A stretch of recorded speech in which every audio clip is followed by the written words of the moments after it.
오늘 본문을 포함하고 있는 디모데후서는 죽음을 앞둔 바울이 그의 믿음의 아들 디모데에게 편지하는 이 서신입니다. 그래서 디모데후서 4장 6절에 보면 전제와 같이 내가 벌써 부어지고 나의 떠날 시각이 가까웠도다. 바울은 이제 순교를 앞두고 있는, 이제 죽음을 앞두고 있는 시간임을 말씀을 하고 있습니다. 여러분, 이 바울의 생애는 결코 쉬운 여정의 생애가 아니었습니다. 참 많은 고생을 하고 어려움이 있었던 사람이 이 바울입니다. 참 여러분, 복음을 위해서 살아가면 축복을 받고 좋은 일이 있어야 되는데 바울은 복음을 위해서 사는 것 때문에 많은 고난을 받게 되어졌습니다. 정말 힘든 그의 생애 여정이었습니다. 그래서 오늘 보면 16절 상반절에서도 한 부분을 언급을 하고 있는데, 내가 처음 변명할 때에 나와 함께한 자가 하나도 없고 다 나를 버렸으나. 자, 이 말씀의 배경은 바울이 제술로마로 왔을 때 1차 그 재판을 받을 때를 배경하고 있는데, 그때 이 바울을 변호하는 자가 한 사람도 없었다는 것입니다. 자, 로마의 그 당시에 이 관습은 제수가 재판을 받을 때 그 동료들이 함께 동반하는 것이 관례였는데, 바울이 재판을 받을 때는 로마 성도들이 두려워서, 참 그들의 신앙으로 인해서 로마 당국으로부터 해를 받게 될까 두려워서 바울이 재판할 때 한 사람도 바울과 함께 하지 않았습니다. 바울을 다 버렸습니다.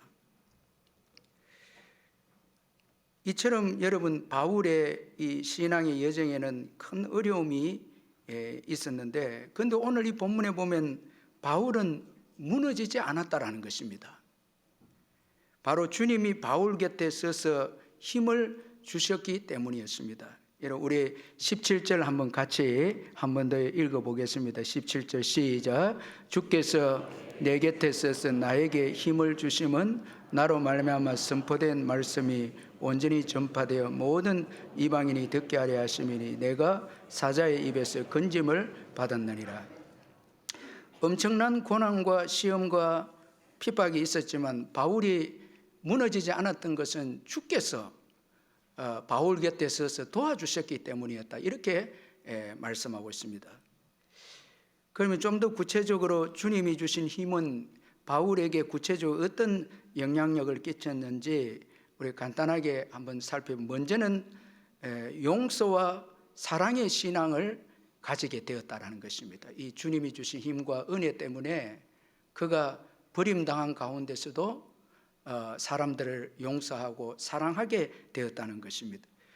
그래서 16절에 보면 내가 처음 변명할 때에 나와 함께한 자가 하나도 없고 다 나를 버렸으나 그들에게 허물을 돌리지 않기를 원하노라.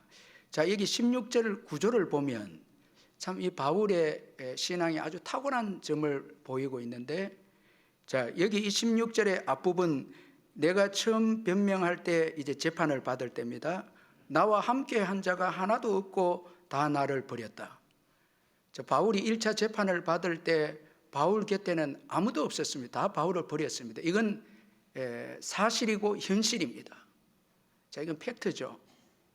그런데 그 다음 나오는 말씀이 그들에게 허물을 돌리지 않기를 원하노라. 이 말씀은 신앙입니다. 참 여러분, 앞에는 어려움을 당하는 그 사실을 언급하고 있고 뒤에는 바울의 신앙이 나와 있습니다. 허물을 그들에게 돌리지 않기를 원한다. 이건 신앙입니다. 이 신앙은 예수님의 말씀에 순종하는 것인데, 예수님은 용서하고 사랑하라, 너희를 핍박하고 배신한 자도 축복하고 사랑하라, 이렇게 하셨죠.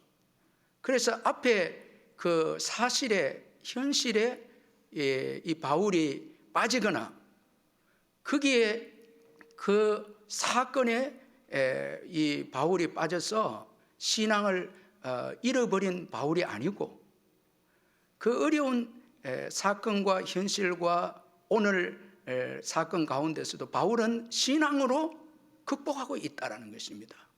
참 이게 탁월한 성숙된 신앙인의 모습이죠. 이 은혜 받은 자의 모습이죠. 은혜 받은 자는 사건보다 그 사건을 신앙으로 해석을 하고 신앙으로 사건을 처리한다는 거예요. 참 그래서 그 사건을 결국 변화시키는 것이죠. 자, 여러분 이 바울의 이 신앙 때문에 그는 자신의 신앙이 무너지지 않고 더 나아가서 로마 교인들, 그를 버렸던 자들을 기다리고 용납하고 또 사랑합니다. 자, 이로 인해서 여러분 바울을 버렸던 자들이 성숙하게 되는 기회가 열려지게 됩니다. 자, 이게 진짜 리더십이죠. 자기를 버렸다 해서 자기도 버리고 이게 아니고 자기를 버린 자를 용납하고 사랑해서 더 성숙되게 만들어가는 바울의 탁월한 신앙이 여기에 소개되어 있습니다. 성고리테라는 그 성도가 있었는데 참 믿음이 좋아서 성고리테 이렇게 이름이 붙여져 있는데 그가 그만 죽게 되었는데 강도에 의해서 죽게 되었는데 아주 억울하게 죽으면서 그는 강도에게 이런 말을 합니다. 당신과 함께 낙원에 있게 되었으면 참 좋겠습니다. 자, 그러면서 죽었는데 이 강도는 붙잡히게 되고 감옥에 들어가게 되는데 이 성고리테의 그 마지막 말에 감옥에서 생각이 나고 감동을 받아서 예수를 믿게 됩니다. 참 여러분 이것이 진짜 주님의 힘을 얻은 자고 은혜 받은 자의 모습이죠. 참 용서하고 사랑해서 더 신앙의 성숙을 열어가는 자가 바로 여러분 진짜 은혜 받은 자의 모습이라는 거예요. 자, 이제 여러분 연말을 맞이해서 많은 은혜를 받았다 이렇게 고백하는데 그 증거가 형제 사랑입니다. 형제 용서입니다. 이게 없고 여러분 은혜 받았다, 그건 여러분 올바로 이해하고 있지 못하는 것이죠. 자, 여러분 허물을 돌리지 않는 신앙, 이것이 복된 신앙이고 나중에 자유하게 됩니다. 여러분 허물을 갖겠다 하면 자유하지 못합니다. 그런데 허물을 돌리지 않습니다. 이건 다른 사람의 신앙의 성숙의 기회를 열어주고 동시에 자신이 여러분 자유하게 되는 비결입니다. 자, 그리고 주께서 주신 힘은 바울로 하여금 복음 증거를 포기하지 않게 또 해주었습니다. 17절에 주께서 내 곁에 서서 나에게 힘을 주심은 나로 말미암아 선포된 말씀이 온전히 전파되어 모든 이방인이 듣게 하려 하심이니 내가 사자의 입에서 건짐을 받았느니라. 자, 여기 17절 주께서 이래 되는데 원어나 영어 성경에 보면 그러나 주께서 이렇게 되어 있습니다. 자, 이건 아주 중요한 말씀인데 그러나 주께서라는 이 말씀은 사람들이 버렸다고 끝이 아니다는 거예요.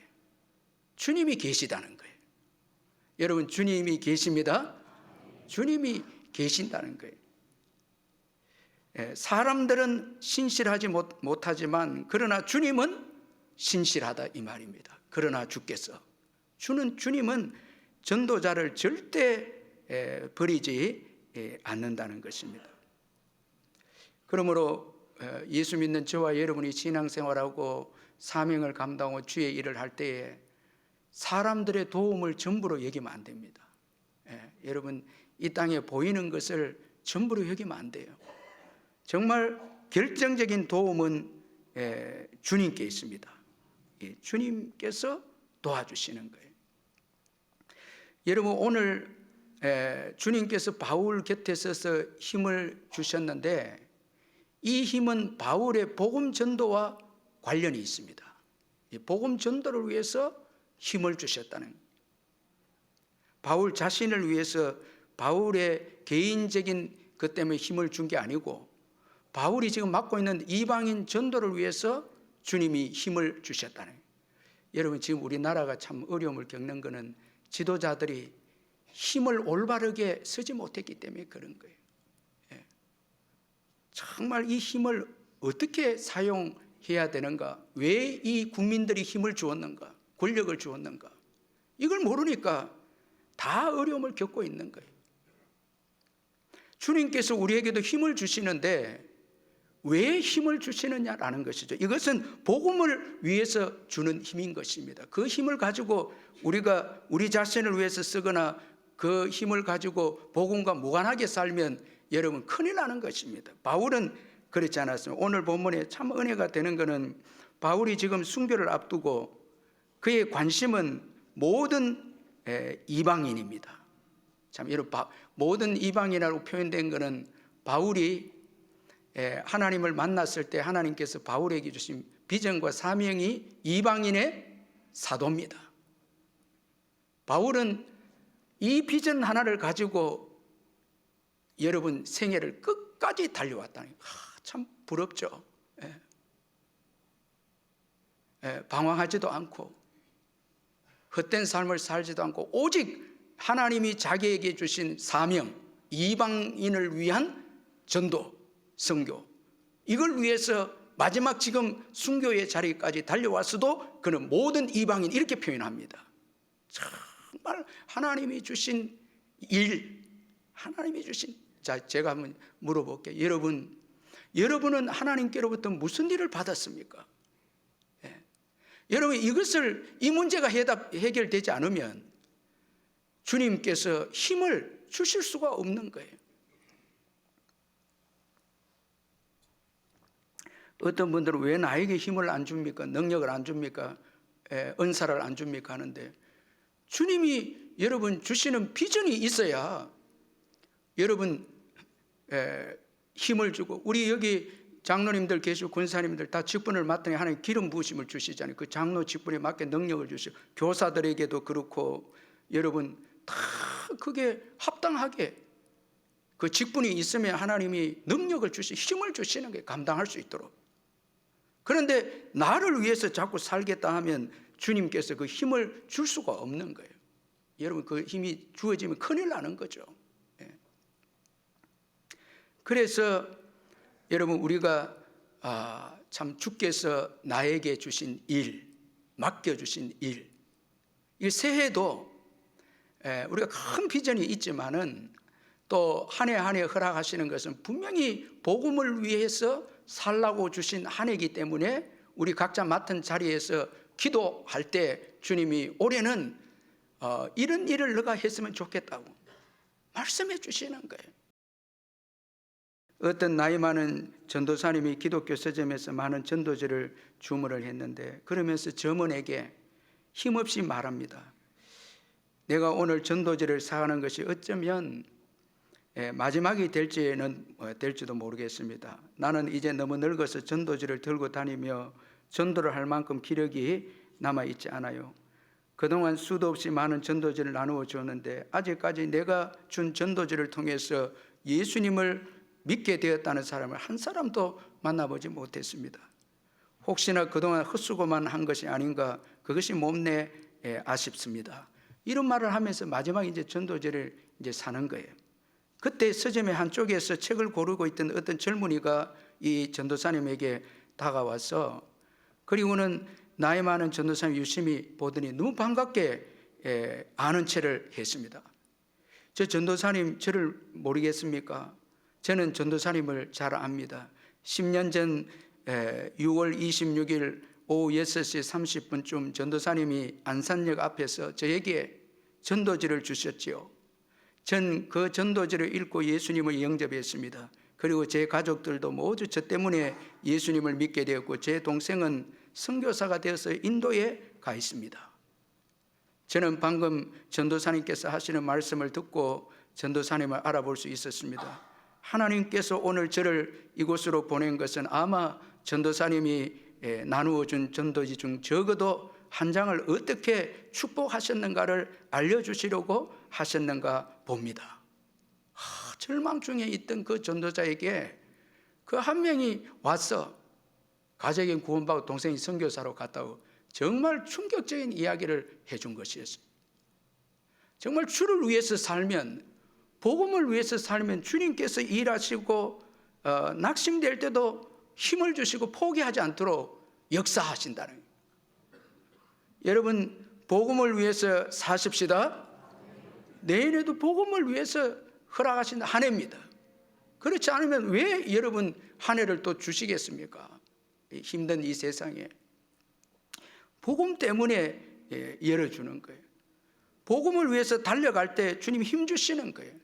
그리고 덤으로 세상에 축복도 주시는 거예요.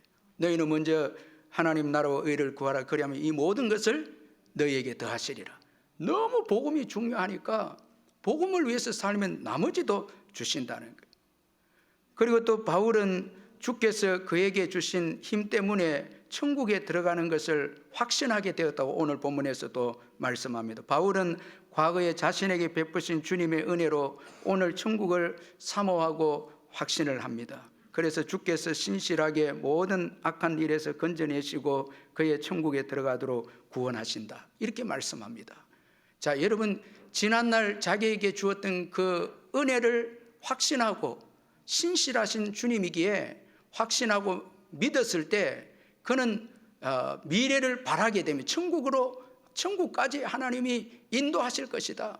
이렇게 믿게 됩니다. 참, 여러분, 우리가 물질이 많아지고 세상에 권력이 있을 때는 미래가 안 보여요. 참 희한합니다. 그걸 우리는 계획을 하면서 미래가 있다고 하지만 두려움만 있습니다. 그런데 권력을 잡으면 잡을수록 더 두렵습니다. 그런데 주님의 은혜는 미래를 보장합니다. 더 확실히 다가옵니다. 지금 은혜를 받으면 천국에 들어갈 것을 우리는 확신하게 됩니다. 이게 여러분 하나님의 은혜가 주는 놀라운 성격입니다. 은혜를 받으면 받을수록 미래가 확실해집니다. 우리는 천국에 들어가게 될 것을 확신하게 됩니다. 그래서 여러분 은혜를 귀하게 여기고 은혜를 삼아 우리가 이 새해를 시작하기 전에 지난날 받았던 은혜를 회상하고 또 여러분 교회 와서 또 여러분 기도하면서 은혜를 받는 거예요. 은혜를 사모해야 돼. 그래야 미래가 확실하게 여러분 열리는 거예요. 자꾸 땅의 것을 추구하면 눈이 어두워집니다. 점점 안 보입니다. 그러나 하나님 주시는 힘을 얻게 되고 은혜를 얻게 되면 미래도 현재도 미래도 주님께서 돌봐주시고 마침내 천국으로 인도할 것을 확신하게 되는 것입니다. 이처럼 주님께서 바울 곁에 서서 도와주시고 힘을 주심으로 인해서 바울은 믿음의 사람이 되고 복된 사람이 되었음을 그가 말씀하고 있습니다. 주께서 내 곁에 서서 도와주심으로 내가 지금 믿음의 사람이 되고 복을 받은 천국에 들어가는 사람이 되었다고 그렇게 말씀을 하고 있습니다. 그러므로 여러분 우리의 생애에 있어서 가장 중요한 것은 주님이 베푸시는 은혜인 것입니다. 힘입니다. 여러분 지난 날도 그 힘과 은혜를 받아서 우리가 오늘까지 왔습니다. 여러분 주님의 은혜를 사모하십시다. 주께서 곁에서 서서 힘 주신다는 거예요. 믿음으로 살고 복음을 위해서 사는 자는 힘을 주신다고 약속을 하고 있습니다. 이제 이 큰 은혜를 받은 바울은 하나님께 찬송합니다.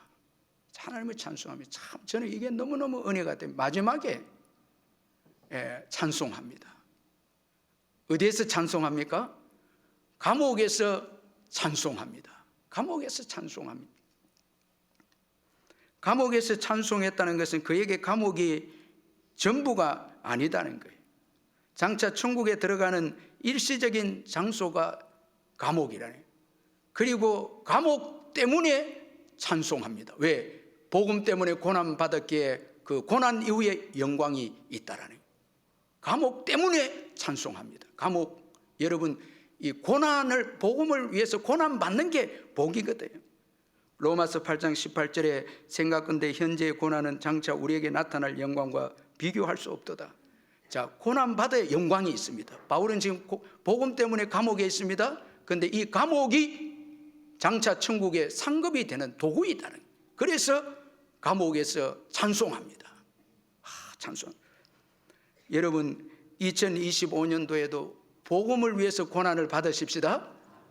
그게 여러분 복 받는 비결입니다. 자꾸 고난을 피해가는 거예요. 주를 위해서 안 살고 핍박 안 받고 고난 안 받고 그 복도 다 사라집니다. 다 없어집니다. 이 땅에서의 복으로 인한 찬양이 아닙니다. 감옥에서 여러분 이 땅에 보면 아무것도 없습니다. 오직 천국에서 주어질 상으로 인한 찬양입니다. 천국에서 주실 상으로 찬양합니다. 여러분 우리가 왜 미래를 두려워하고 오늘 내 마음대로 살고 여러분 걱정하는가 하면 천국에 대한 확신이 없기 때문에 그런 거예요. 천국에 대한 확신이 없는 분들은 특징이 두려움입니다. 그리고 내 마음대로 사는 거예요. 그런데 천국이 확신한 사람은 오늘 여러분 확신을 가지고 복음을 위해서 삽니다. 지금 바울에게는 오직 찬양만 있습니다. 이 찬양이 결국은 천국을 열게 합니다. 자, 여러분 감옥이 열게 되는 거는 이거 말할 것도 없고 찬양이 감옥을 열게 하고, 자 결국은 그는 죽음으로써 천국에, 이 디모데후서에 보면 특이한 표현이 죽음에 대한 표현이 거의 없습니다. 떠날 기약이 가까웠다도 이건 새로운 출발입니다. 새로운 출발입니다.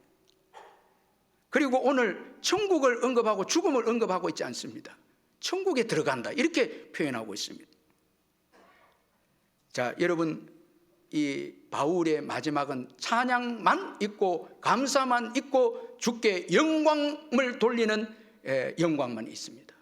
감옥이 열립니다. 천국이 열립니다.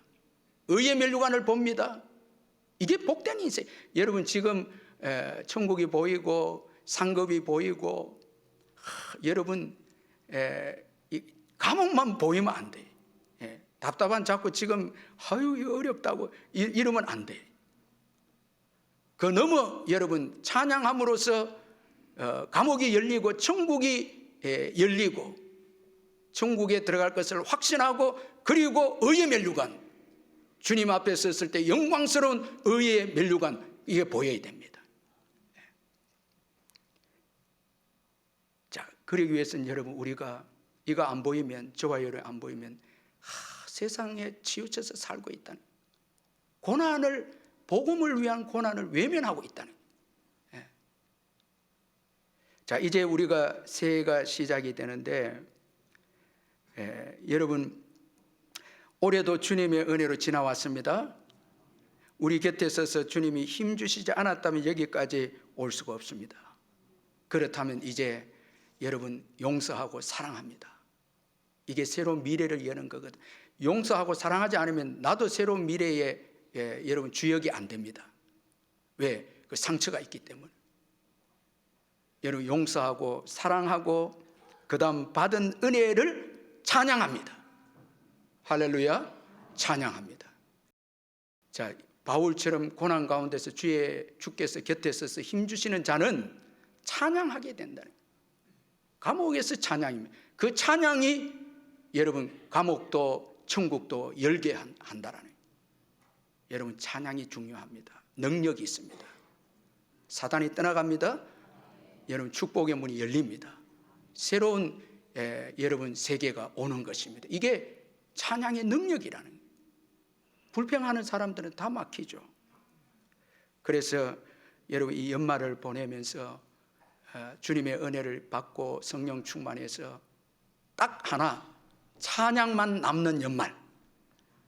감사합니다. 할렐루야, 감사합니다. 찬양합니다. 이겁니다. 그렇게 할 때 성령님께서 여러분 또 다음 해에 놀라운 이 사역의 문을 열어주시고 일할 것을 열어주시고 축복을 열어주시는 것입니다.